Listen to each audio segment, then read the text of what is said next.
On en vient aux délibérations concernant le logement et l'urbanisme. La DLH 105 n'a pas fait l'objet d'inscription, elle est adoptée. Et je donne la parole à Éric Ellers concernant l'adoption du plan partenarial de gestion de la demande de logement social et d'information des demandeurs. Oui, merci Monsieur le maire, mes chers collègues. Nous nous abstiendrons en fait sur la DLH 105, mais nous communiquerons les éléments à vos services. Un rapide calcul montre qu'en rapportant les 260 000 demandeurs de logement social, chiffre record, aux 8 000 logements attribués en moyenne chaque année, le temps d'attente moyen théorique pour décrocher le Graal qu'est un logement social est de plus de 16 années. Le premier constat est qu'il va être compliqué de satisfaire tout le monde, d'autant plus que le nombre de demandeurs a tendance à augmenter, que la hausse des taux d'intérêt rend davantage ardue l'accession à la propriété. La logique du système d'attribution actuel est centrée sur l'urgence des besoins du demandeur. Plus il est reconnu prioritaire, plus sa note est élevée, moins son délai d'attente devrait être long. Toutefois, objectivement, l'immense majorité des demandes est urgente, puisque les seuls dossiers DALO représentent déjà 29% du total, sans compter les situations dont nous avons chacun connaissance hors DALO. Face à cette extrême pénurie du logement à Paris, la question qui nous est posée est à qui attribuer le peu de logements sociaux qui se créent ou se libèrent. Nos concitoyens demandent impartialité et équité dans les attributions. Pour satisfaire cette attente, un système de cotation a été imaginé avec des critères. C'est leur actualisation qui nous est essentiellement soumise à travers la délibération que nous examinons ce soir. Cela nous conduit à un deuxième constat, à savoir que la démarche de cotation risque de conduire à une forme de ségrégation sociale. En effet, par construction, ce sont les personnes qui cumulent le plus de difficultés qui seront a priori systématiquement surcotées et donc prioritaires. Le système comporte le risque d'uniformiser les profils des attributaires des logements sociaux. C'est pour en avoir le cœur net que nous vous avons posé une question orale sur l'état du peuplement du parc social et sur la sociologie des personnes attributaires, question que nous devrions aborder à la suite et à la fin de ce conseil. Nous sommes preneurs de vos éclairages sur la manière dont l'attribution actuelle des logements sociaux assure ou non la mixité sociale. Comment s'en sortir dans ces conditions ? Organiser une grande loterie ? Construire des tours bien serrées les unes contre les autres pour entasser les gens comme on le fait dans certains pays d'Asie, ou adopter l'attitude fataliste et très mitterrandienne du « on a tout essayé ». Pas certain que cela fonctionne. Alors, mes chers collègues, nous vous proposons d'envisager de changer de logique. Comment ? En constatant que la crise du logement à Paris n'a pas que des conséquences pour les individus, mais également pour notre collectivité. Ainsi, lorsque la principale d'un collège m'indique que cela fait plusieurs années qu'il n'y a pas d'infirmière scolaire, parce qu'il est impossible de se loger pour ce type de métier, on mesure l'ampleur des dégâts pour l'ensemble des élèves. On peut multiplier les exemples à l'envi, avec de nombreuses professions, comme les auxiliaires de puériculture, le personnel de restauration, etc., pour lesquels on ne trouve pas de personnel à cause de ces problèmes de logement. Face à l'océan des demandes de logement à Paris, nous vous soumettons l'idée que pour chaque logement social disponible, non pas de choisir entre une urgence sociale ou une autre, mais de loger les personnes dont notre collectivité a besoin pour assurer son développement et son harmonie sociale. Cette démarche présenterait plusieurs avantages. Elle aurait un impact induit positif sur l'emploi, comme nous l'avons vu, et elle garantirait la mixité sociale par construction. Elle suppose également, nous en sommes conscients, d'élargir le périmètre géographique des attributions pour les urgences sociales à des territoires où la pénurie est moindre. Le politique qui s'est dessaisi du sujet au profit d'un dispositif technocratique, pour ne pas être accusé de favoritisme ou de clientélisme, retrouverait ainsi son rôle d'arbitrage, reflet de la volonté populaire. Cet arbitrage porterait sur les choix des profils d'attributaires en fonction des besoins et des équilibres à respecter, à savoir les métiers en tension, les personnes méritantes telles que les gardiens d'immeubles partant à la retraite, c'est d'ailleurs évoqué dans les critères de cotation, les urgences suite à des catastrophes, les décohabitations consécutives aux séparations, le rapprochement domicile-travail, etc. Pour résumer, au lieu d'avoir un seul mode d'attribution basé sur l'urgence sociale, nous vous soumettons l'idée d'ajouter une part d'attribution basée sur les besoins de la collectivité et la diversité des situations.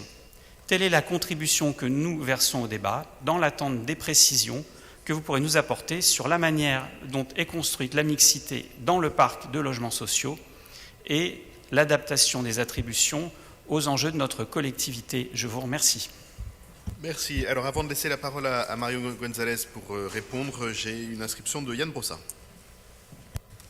Oui, deux remarques, si vous me le permettez, Monsieur Ehlers. D'abord, vous évoquez la pénurie de logements sociaux. Effectivement, nous manquons de logements sociaux. Je rappelle quand même qu'en l'espace de 20 ans à Paris, et ça vaut aussi pour le 18e dans des proportions à peu près similaires, nous sommes passés de 13% de logements sociaux à un peu plus de 25%. C'est la première année, l'année 2023, où nous avons passé le cap des 25% de logements sociaux. Donc nous avons quasiment doublé la proportion de logements sociaux à Paris. Et dans le 18e aussi. Et vous avez raison de le dire, malgré cela, il en manque. Et donc nous ne disons pas que nous avons tout essayé, nous avons bien l'intention de continuer, puisque le cap que nous nous sommes fixés, c'est 40% de logements publics, sociaux et intermédiaires, à horizon 2035. Mais enfin, ce qui est quand même un peu extraordinaire, c'est que la pénurie, vous y contribuez par vos votes, puisque, ici, heureusement, vous êtes minoritaire, mais dans un certain nombre d'arrondissements, ceux que vous dirigez, vous vous opposez de manière quasi systématique à la production de logements sociaux supplémentaires.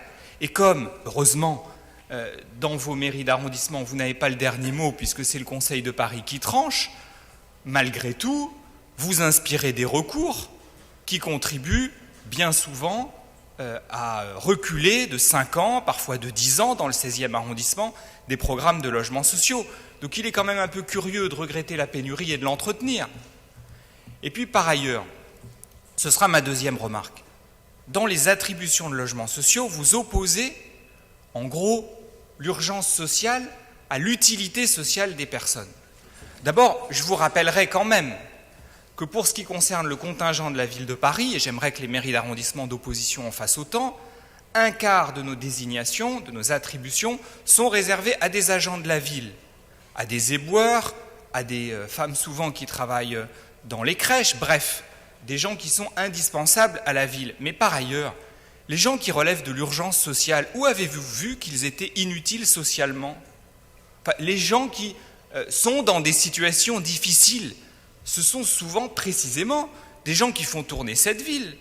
Et donc, il est complètement artificiel d'opposer l'urgence sociale à l'utilité sociale des gens qui sont labellisés DALO. Ce sont bien souvent, dans la majorité des cas d'ailleurs, des gens qui travaillent. Et donc les loger, c'est aussi rendre service à notre collectivité et c'est permettre de loger à Paris des gens qui travaillent à Paris et dont on a besoin pour faire vivre cette ville. Donc cette opposition me paraît tout à fait artificielle et tout à fait nulle et non avenue. Mario Gonzalez. Merci, Monsieur le maire. En complément de ce qu'a dit mon collègue Yann Brossa, trois choses. Tout d'abord, sur la question de la cotation, vous devez bien comprendre que la cotation est un outil d'aide à la décision et que la décision, elle relève des commissions de désignation. Il y en a une ici dans le 18e, vous pouvez tous y assister d'ailleurs. Et ces commissions, parfois, ne respectent pas l'ordre de cotation. Premier élément, toujours sur la cotation, un autre point, vous n'avez pas la même cotation selon le type de logement.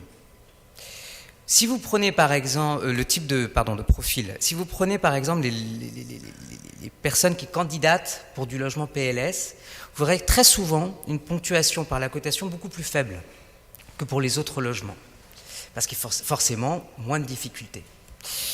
Voilà, donc ça c'est la première observation. Deuxième observation, pour compléter ce qui a été dit sur l'utilité sociale, moi je vais juste vous raconter une anecdote récente. Nous avons inauguré, passage La Tuile de mémoire, un logement social, des Logiciamp, et nous avons rendu visite à une femme qui habite à 5 pièces avec ses 3 filles, elle est sans emploi.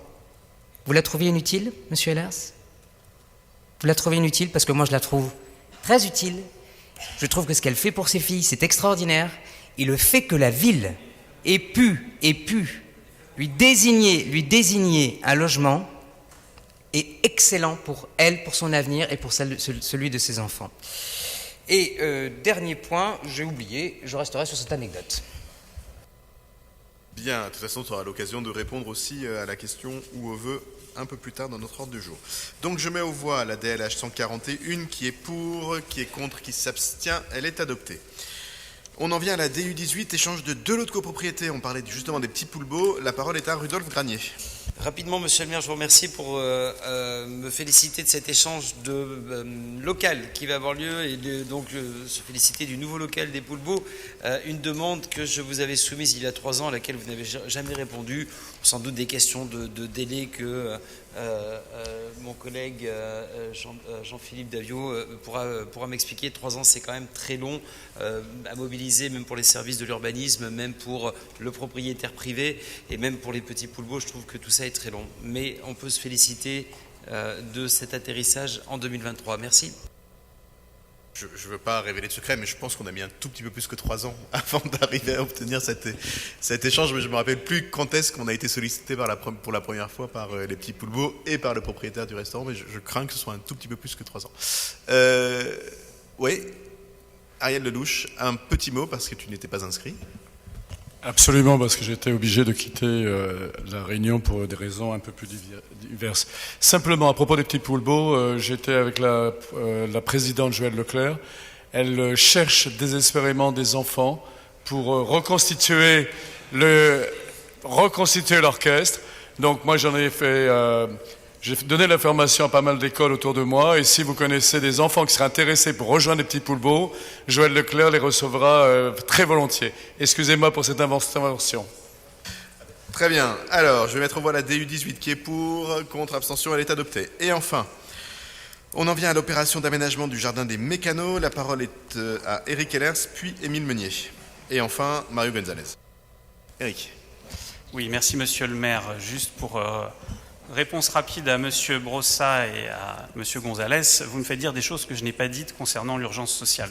Je dis qu'il faut diversifier, qu'il n'y a pas que l'urgence sociale, et que si on peut avoir en effet des attributions pour les postes que l'on attend et qui ne sont pas que ceux de la ville de Paris, nous aurons fait un progrès, et ça ne lésera pas forcément pour autant les personnes qui sont dans l'urgence sociale si l'on élargit le périmètre et qu'on trouve une solution notamment pour la mère de famille dont vous parlez.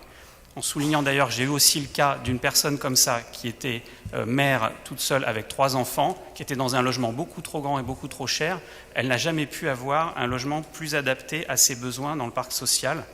Donc là aussi, il y aurait à redire sur ces attributions et notamment sur les échanges. Mais venons-en à notre secteur, qui désormais s'appelle non plus Ordonnaire Poissonnier, mais le Jardin des Mécanos.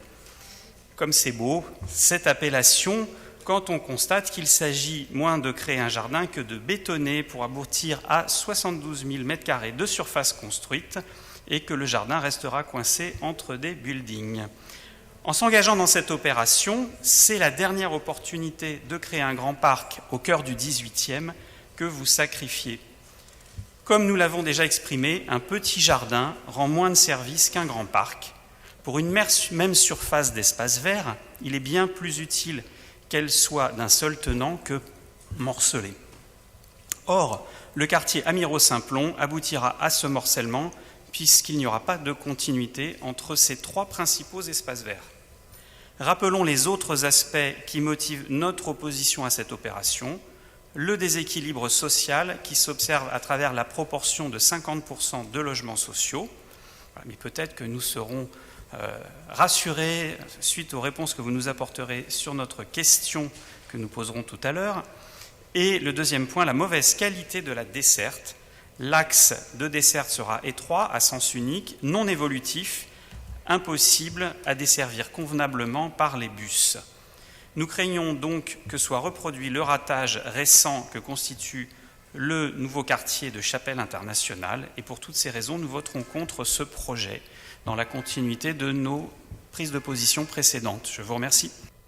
Émile Meunier. Merci Monsieur le maire, mes chers collègues. Le projet Jardin des Mécanos, c'est littéralement l'anti-chapelle internationale. Et pour cause, les écologistes y ont participé activement. On avait sur 3,7 hectares, au départ, la SNCF avait présenté une première copie avec 10% d'espace vert, en gros 4000 m². Aujourd'hui, on est à plus de 1,8 hectares, notamment grâce à la concertation avec les habitants qui a pu faire évoluer les choses. Nous avons un conservatoire, nous avons un cinéma, nous avons une école, nous avons la moitié des activités économiques qui sont consacrées à des activités productives, fabriquées Made in 18. Nous avons, vous disiez tout à l'heure que vous vouliez plus de logements sociaux, effectivement 50% de logements sociaux dans la programmation, 30% de logements intermédiaires et 20% de logements privés. Et donc vous voyez quelque part, vous illustrez ce que vous avez dit, c'est d'un côté vous en voulez, puis quand il s'agit d'en voter, vous êtes contre. Voilà. Alors, nous les écologistes, évidemment, nous sommes fiers de cette opération, et si j'ose dire, on aurait aimé que d'autres opérations avant celle-ci puissent avoir les mêmes standards, suivez mon regard. Enfin, dans le PLU bioclimatique, les standards ordinaires poissonniers jardin des mécanos vont devenir la règle, et même un peu plus encore pour certains terrains, je pense à Porte de la Villette, où là on est carrément à 9 hectares d'espace vert. Donc tout ça va dans le bon sens, néanmoins, et c'est pour ça que nous allons nous abstenir, les logements sociaux sont situés proches des rails, et l'étude d'impact a démontré qu'on exposait ces populations à un seuil de bruit plus élevé que le seuil réglementaire de l'OMS. Et donc, face à ça, il faut évidemment, voir comment on peut résorber le bruit, et deux, si ce n'est pas possible par des techniques de construction, repenser la programmation en mettant les lots de façon différente. Et donc c'est pour ça que nous nous abstenons, pour entamer ce travail. Un dernier point, et c'est un souhait que je porte, et je pense qu'on peut porter tous collectivement dans cette majorité, c'est qu'un des problèmes qui a été relevé par l'étude d'impact, c'est que en fait, les logements sociaux qui sont face au rail ne sont pas traversants et donc n'ont qu'un vis-à-vis face au rail. S'ils ferment la fenêtre, ils n'entendent pas le bruit des rails. Donc ça va, ça pose pas de problème. Mais avec le réchauffement climatique, le risque est qu'ils ouvrent la fenêtre parce qu'on ne veut pas de climatisation individuelle. Et donc là, c'est le bruit ou la chaleur. Et donc la proposition que nous faisons, et je pense que la SNCF doit l'entendre, c'est de repenser son architecture pour faire des logements traversants. Ainsi, vous avez un beau logement bien éclairé, et quand vous ouvrez la fenêtre, vous n'ouvrez pas la fenêtre côté rail, vous l'ouvrez de l'autre côté. Et comme c'est des logements sociaux, je pense qu'en plus, on montrait la qualité des logements sociaux et donc des gens qui habitent dedans, et si j'ose dire, socialement, nous pourrons en être satisfaits. Donc voilà le travail que nous nous proposons d'entamer collectivement. Je vous remercie. Merci beaucoup. La parole est à Mario Gonzalez. Merci Monsieur le maire. Première chose, j'invite toutes et tous à aller à l'exposition au pavillon de l'Arsenal où vous retrouverez notamment beaucoup d'informations sur le projet du Jardin des Mécanos, comme sur celui d'Hébert avec des maquettes, des photographies et des textes fort intéressants et des interviews qui rappellent un petit peu l'historique de ce projet d'aménagement. Très rapidement, sur la question des logements et la question de l'étude d'impact. On en est à un stade où l'aménageur a bien entendu les préconisations de cette étude d'impact et est en train de travailler. Mais il est encore trop tôt pour se dire, on va peut-être déplacer des lots, on va peut-être changer des lots, on va peut-être... Pourquoi ? Parce qu'on en est au stade du projet d'aménagement. Ça n'inclut pas encore les projets architecturaux. On n'en est pas encore là. Donc ça tombe bien qu'on fasse une étude d'impact avant de déposer un permis, parce que justement ça permet de savoir comment on va construire les futurs immeubles. Donc EFA, qui est l'aménageur, a bien entendu les préconisations de l'étude d'impact et est en train actuellement de travailler avec ses architectes et autres et ses techniciens pour justement trouver une solution qui sera naturellement imposée aux équipes architecturales qui déposeront les permis. Voilà tout.